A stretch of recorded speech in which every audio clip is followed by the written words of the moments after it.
This is the Friday, December 2nd, 2022 installment of Market Plus. Joining us again, Sue Martin, Matthew Bennett. Good to have you both. Extended discussion, and who would think that we'd still have more to talk about? We always do. Sue, do the odds favor commodity prices setting the highs January to March in 23? I think we'll see a high in there. Yeah. I'm hoping it can be a better high than we've seen. You know, the market's counter-seasonal in a way, because we did a low in July, early harvest low. There's only been 10 since 1968 or 70. And out of those 10, 2 of them ended up going down into December to the end of the year after they made their little initial rally from that low. And one of those, which is, so it's a 50-50 deal, one seen prices turn and renew a bull trend, and the other one went into a bear trend. I think there are so many irons in the fire right now, but I do think we could see the market try to come back into January, February, right in there. Are we going to have that May, June high like we've had the last 2 years? No, I don't think so. Okay. That was Shane's question, by the way. Thank you, Shane, for that. Let's go to Jason in New Franken, Wisconsin. Matt, he wants to know, what impact of a strong U.S. dollar, what could that have on exports? Well, I mean, I think you've already seen it somewhat with corn here over the last few months. I mean, we've seen some of our big buyers kind of absent. The dollar's been awfully strong, but you look at what the dollar did this week, and the dollar actually lost ground, as we talked about earlier, lost a fair amount of ground. Typically, whenever you see the dollar lose ground and crude oil up, the corn market's up too. And so it's kind of a weird week as far as that's concerned. But I think moving forward, you know, if the dollar goes back up and stays strong, it's going to have an impact on our exports. That's all there is to it. Now, we've got to see some of the folks that have bought our corn, like China. I mean, the last 2 years, we got a little bit spoiled because China stepped in and bought corn. Yes, we've seen some slowdowns. Yes, there's COVID issues over there. But it also looks as if the planned usage that they've talked about is not going to be met by how much corn they produce this year. And that's a trend that's been going on for several years in a row. I don't know how much corn they had on storage. I know what they say, that they've got on storage. I don't know how much corn they have on storage. My gut feeling is that they're going to have to step in and buy some corn. I don't think we're going to hit the USDA's export forecast, you know. I think a lot of that's because of the dollar. But I do think that China will come in and buy corn at some point. Well, so you kind of alluded to it in the first part of our discussion in the program, where you see China's delay now because of unrest and further lockdown. Well, I guess we didn't even talk about the unrest. Lockdown. Maybe the unrest will lead to an earlier lifting of some of these things. But do you see China, like Matt's saying, continuing to buy U.S. corn in 23? I do. I think they will.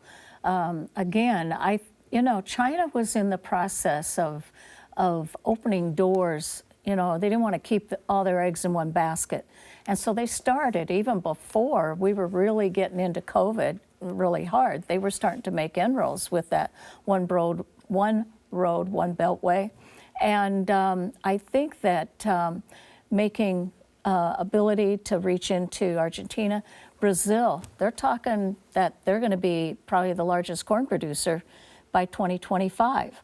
That may be. It's going to be interesting. Of course, if Lula da Silva follows what he says, then maybe not. But it's going to be interesting because I do think we have so many new, just think if China starts to get into the initiative as they start to break loose and get back to normal, cars driving, you know, using fuel, and going into a more of a renewable fuel stance, if they do that, that's going to take a lot of corn. It's going to take a lot of soybean oil too.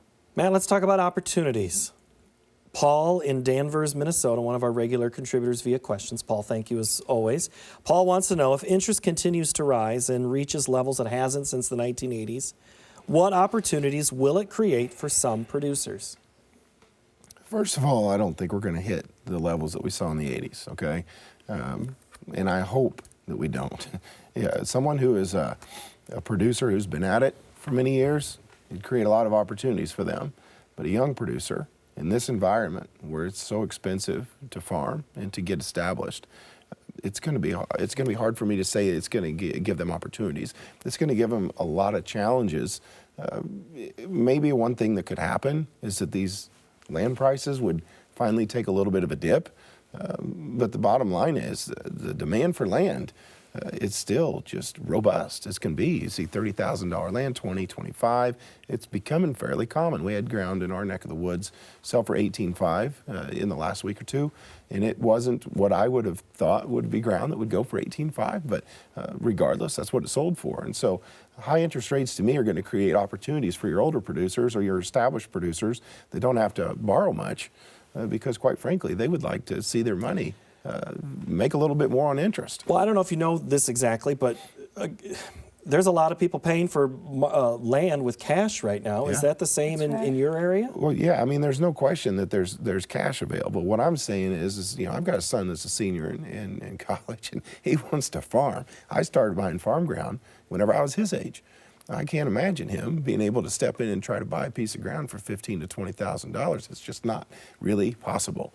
Even if you get your young farmer loan, you better have a fair amount of other stuff to go with it, whether it's rented land or whether it's dad just simply saying, hey, guess what? We're going to buy some ground. I'm just saying it provides a lot of headwinds for a young, not established producer to be able to break in and to be able to get established. All right, I need to go back on a global scale here, Matt and Sue. Let's go Tim in Crookston, Minnesota for this question for you, Sue. As the war in Ukraine drags on to another crop year, could some of Ukraine and Russian grain export business be lost to other exporting countries even after the war is over? I think they'll come back.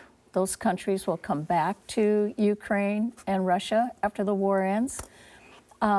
The one thing that I would see, and I don't think the market has really dialed it in, but you keep hearing how much production is and how much it's down this year from last year, and it's a big step down. And Ukraine is the world's fourth largest exporter of corn under normal circumstances. China has agreements with Ukraine to buy corn from Ukraine, and they're not getting it from Ukraine. So I think when I look at on a global scale, I could see us maybe those countries, European countries, going back to Ukraine and starting, but they're going to have to get back into the swing of producing and getting their infrastructure back in shape to be able to do so. So I think it's not going to be an immediate situation, but I think it'll come. All right. Oh, yeah. Yeah, I mean, the thing is that once the grain corridor opened, they actually shipped more out of that part of the world than what we really thought they were going to originally. But at the same time, I've said several times whenever I've been out speaking, if I was a captain for Maersk and someone asked me to go to the Black Sea and pick up some corn, I'd probably take vacation. I mean, there's just a lot of uncertainties there still, and I agree with Sue. We got to get back to more of a sense of normalcy before we can start to count on what happens if this weekend we see another ship get bombed or something happens. I mean, we don't know. And the timing of some of these events have been quite interesting, and they've definitely impacted the market very heavily. As our old friend Virgil Robinson used to say, as I sit here tonight, because we know how quickly things can change. I think of poor Ted Seifert, can't believe I said those sentences, a couple weeks ago when he was here, something happened, I can't even remember what it was, so dramatic that changed what he said Friday at 3 in the afternoon to even the time that it aired in Iowa. But that's another story. Let's go on this final question here. Robert in South Dakota. Haven't heard from Robert in a while. Robert wants to know what crops other than wheat, corn, and soybeans might a farmer look at growing to be profitable in 23? I'll let you both take a snap at this one. Sunflowers. Yeah.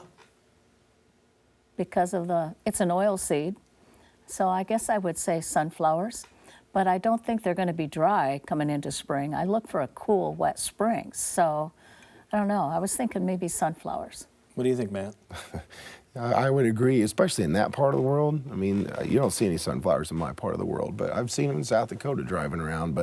And I don't know if this is called growing a crop, but I'll tell you what, if a person could get a hold of some cattle, that's still my preferred method right now, is to have some cattle on hand. People have asked me, what about retaining heifers? What about, I said, you know what, if you can, and if you've got feed and you've got the ability to do so, and financially you can make it work, I'd hold on to every cow I've got on the place. Oh, absolutely. I think so too. If you could pencil it out, but it's been a hard time to get that pencil to sharpen right now on that. Well, and one thing too, if we get some moisture coming in towards spring, you could see those cattle that normally would be coming off of wheat pastures and whatever. You might see them, well, they'll come off in a normal way, but you aren't going to have, you're going to keep that cow-calf man alive. Yeah. And he's really struggling right now. And, you know, you talked about Texas. I was reading yesterday where the feed yards at Lubbock and also at Amarillo are about almost gone. Yep. It's sad. It's that story's far from over, and we'll continue to follow it and discuss it here. Sue Martin, thank you so much. Good to see Thank you. Matt Bennett. Thank you. Thank you for squeezing us in. Yep. I know you're a busy man.